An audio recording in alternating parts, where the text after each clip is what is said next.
Hello and welcome to the most boring man on YouTube. Just before I start, I've seen a lot of views recently but not many subscribers, so if you do like the videos, please like, subscribe and comment. I'd be much appreciated. So today is a series of F1 rules again, and today we're going to talk about the pit lane rules.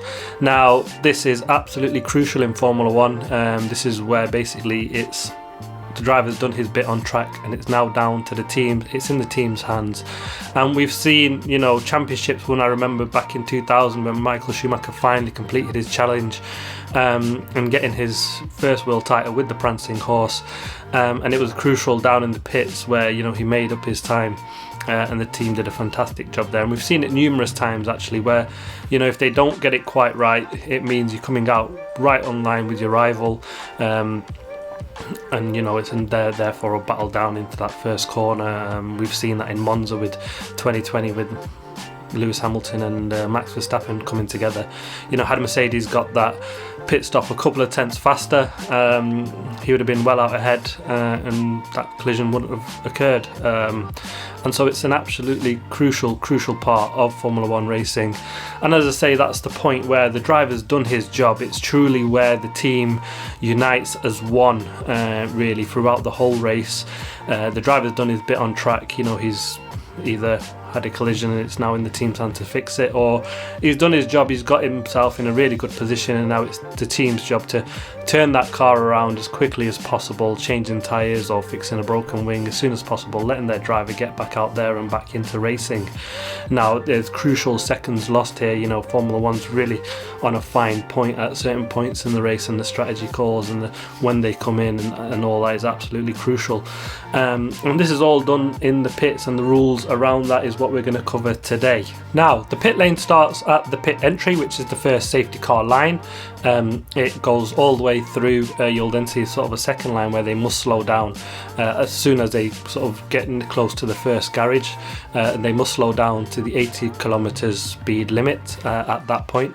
Now there's two lanes in the pit lane. There's a fast lane, and then there's the inner lane, where the teams effectively get to work and where each driver has their pit box right outside their team garage. Now the pit lane exit is the where the pit lane ends, and this is the second safety car line. You must adhere to the speed limit throughout that period. The pit crew can only come out into the pit lane as soon as their car enters into the pit lane. They have to then wait. The car will then stop stationary into their pit box, and then they get to work. Now they can't use any power tools to lift the car, so that's why you see the trolley jacks at the front and rear, and then the teams get to work changing their car tyres. Now once they've done that, they must release the car in a safe manner. Now that means when the driver comes back into the fast lane, he must not obstruct any driver coming down that lane, or they can result in a penalty. Now we've often seen collisions in that, and the penalties vary on sort of the severity of the interference caused with the car coming down that lane.